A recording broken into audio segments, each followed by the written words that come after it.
Hello everyone, welcome to GS with concept classes. UPSC civil services mains 2021 का paper चल रहा है और अभी हम जीएस पेपर 2 के क्वेश्चन पेपर को देखेंगे।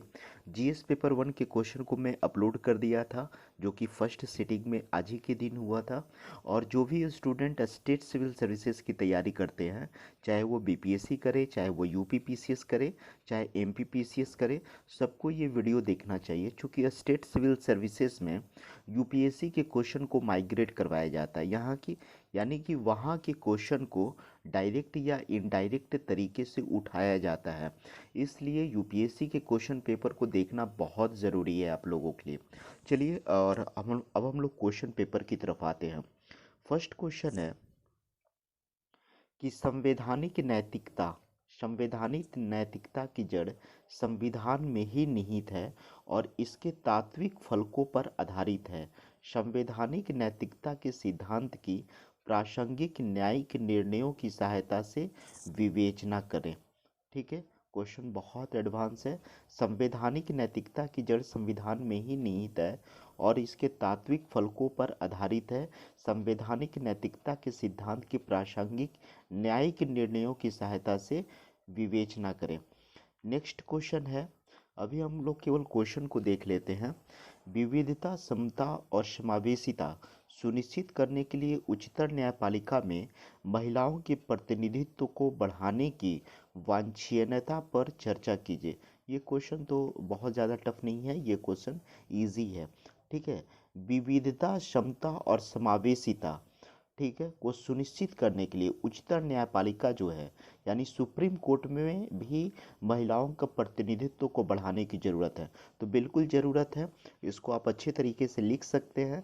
लेकिन अभी भी सुप्रीम कोर्ट में महिलाओं की संख्या जो है पुरुषों की तुलना में काफ़ी कम है और इस पे बहुत दिनों से बात चल रही है। ठीक है, नेक्स्ट क्वेश्चन भी बहुत इजी क्वेश्चन है कि भारत के 14वें वित्त आयोग की संस्तुतियों ने राज्य को अपनी राजकोषीय स्थिति सुधारने में कैसे सक्षम किया है। हालांकि ये जो है पीछे का पूछ दिया है, पूछना 15वां वित्त आयोग था, लेकिन बहुत सारे लोग तो 14वें वित्त आयोग को नहीं पढ़े होंगे ना। तो भारत के 14वें वित्त आयोग की संस्तुतियों ने राज्य की जो फिस्कल पॉलिसी है उसको सुधारने में कैसे सक्षम किया है।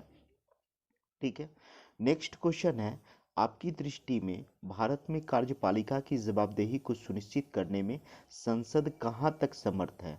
आपकी दृष्टि में भारत में कार्यपालिका की जवाबदेही को निश्चित करने में संसद कहाँ तक सामर्थ्य है। ये भी क्वेश्चन अच्छा था, लिखा जा सकता है। नेक्स्ट क्वेश्चन है, भारत में सार्वजनिक नीति बनाने में दबाव समूह महत्वपूर्ण भूमिका निभाते हैं।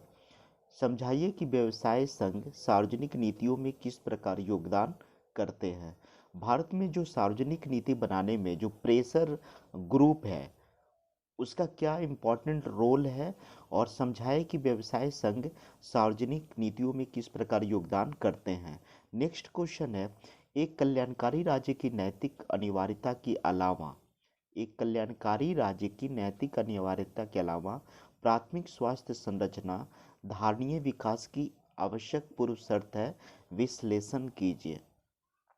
नेक्स्ट है, व्यावसायिक शिक्षा और कौशल प्रशिक्षण को सार्थक बनाने के लिए सीखते हुए कामना अर्न वाइल यू लर्न की योजना को सशक्त करने की आवश्यकता है।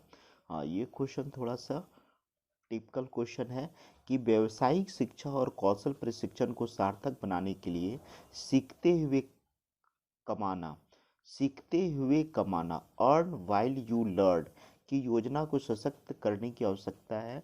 टिप्पणी कीजिए। नेक्स्ट है, क्या लैंगिक समानता गरीबी कुपोषण के दुष्चक्र को महिलाओं के स्वयं सहायता समूहों को सूक्ष्म वित्त यानी माइक्रो फाइनेंस प्रदान करके तोड़ा जा सकता है। ये भी अच्छा क्वेश्चन है, क्योंकि लैंगिक समानता गरीबी और कुपोषण का जो दुष्चक्र को महिलाओं के स्वयं सहायता समूह यानी सेल्फ हेल्प ग्रुप जो महिलाओं के लिए है, उसको अगर हम माइक्रो फाइनेंस देते हैं तो उसको कैसे तोड़ा जा सकता है। गरीबी, लैंगिक असमानता को और कुपोषण के दुष्चक्र को कैसे तोड़ा जा सकता है, ये भी अच्छा क्वेश्चन है, लिखा जा सकता था। नेक्स्ट है, यदि विगत कुछ दशक एशिया के विकास की कहानी के रहे, यदि विगत कुछ दशक एशिया के विकास की कहानी के रहे तो परवर्ती कुछ दशक अफ्रीका के हो सकते हैं। इस कथन के आलोक में हाल के वर्षों में अफ्रीका में भारत के प्रभाव का परीक्षण कीजिए। करने का मतलब है कि अभी अगर कुछ दशक जो है एशिया के विकास की कहानी रहेगा तो कुछ दशक के बाद अफ्रीका की ये कहानी हो सकती है। यानी अफ्रीका में डेवलपमेंट काफ़ी अच्छा हो सकता है और अफ्रीका में जो भारत का अभी जो इन्वेस्टमेंट बढ़ रहा है, अफ्रीका में भारत का जो प्रभाव बढ़ रहा है, उसके संदर्भ में परीक्षण करना था। नेक्स्ट क्वेश्चन है, संयुक्त राज्य अमेरिका चीन के रूस में एक ऐसे अस्तित्व के खतरे का सामना कर रहा है जो तत्कालीन सोवियत संघ की तुलना में कहीं अधिक चुनौतीपूर्ण है। संयुक्त राज्य अमेरिका चीन के रूप में एक ऐसे अस्तित्व के खतरे का सामना कर रहा है जो तत्कालीन सोवियत संघ की तुलना में कहीं अधिक चुनौतीपूर्ण है। ये भी काफ़ी स्टैंडर्ड क्वेश्चन है।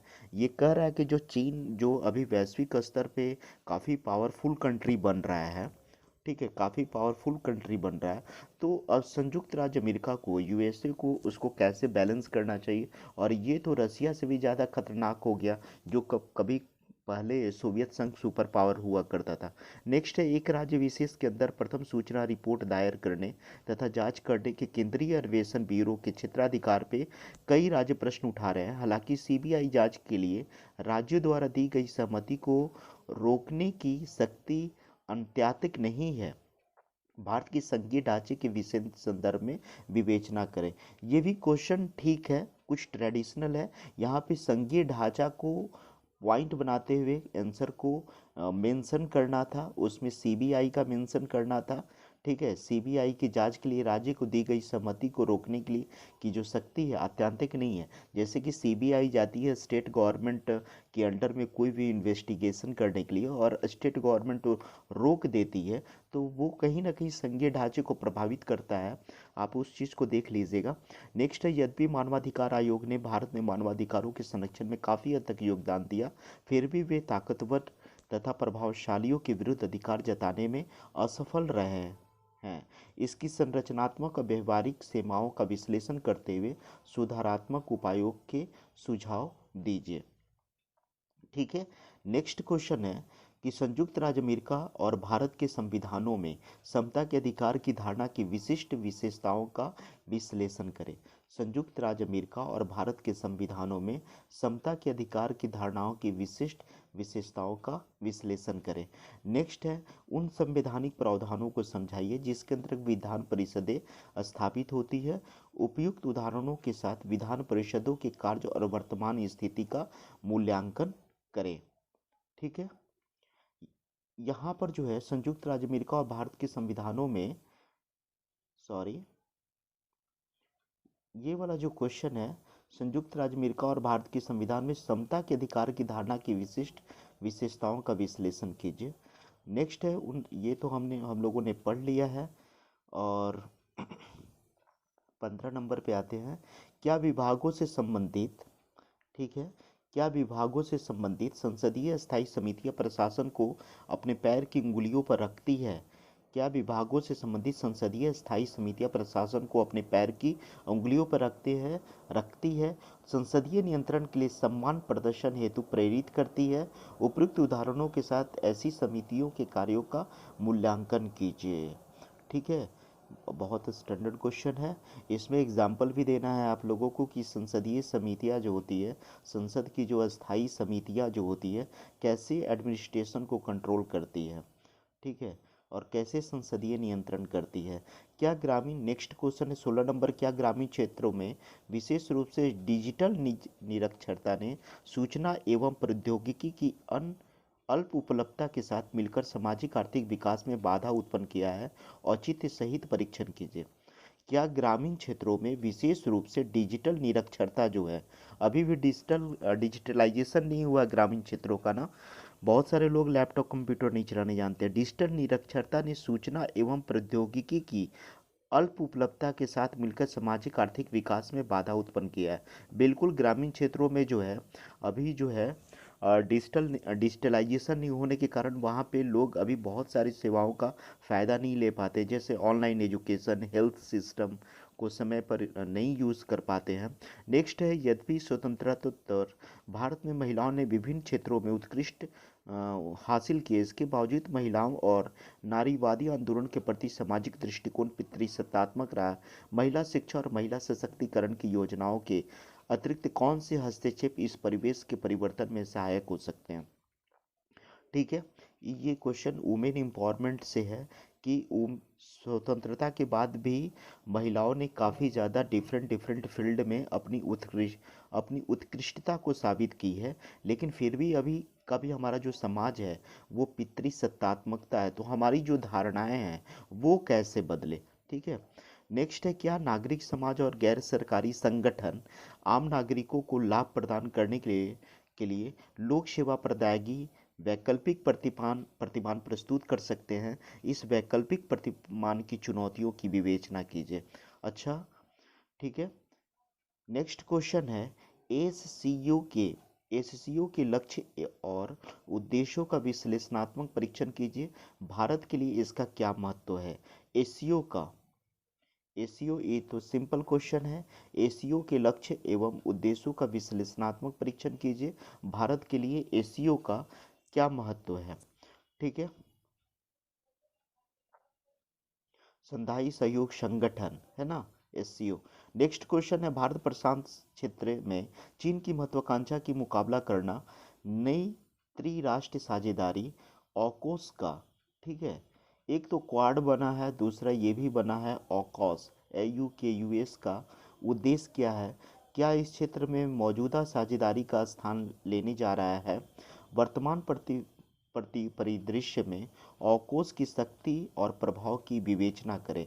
जो भारत प्रशांत क्षेत्र में जो चाइना का जो एकाधिकार बढ़ रहा है, चाइना का जो मोनोपोली बढ़ रहा है, उसको बैलेंस करने में ये जो ऑर्गेनाइजेशन है त्रिराष्ट्रीय साझेदारी ऑकोस कैसे उसको बैलेंस कर सकता है? फिलहाल यही है, क्वेश्चन को मैंने भरबली एक बार दिखा दिया है। Thank you very much for watching this video.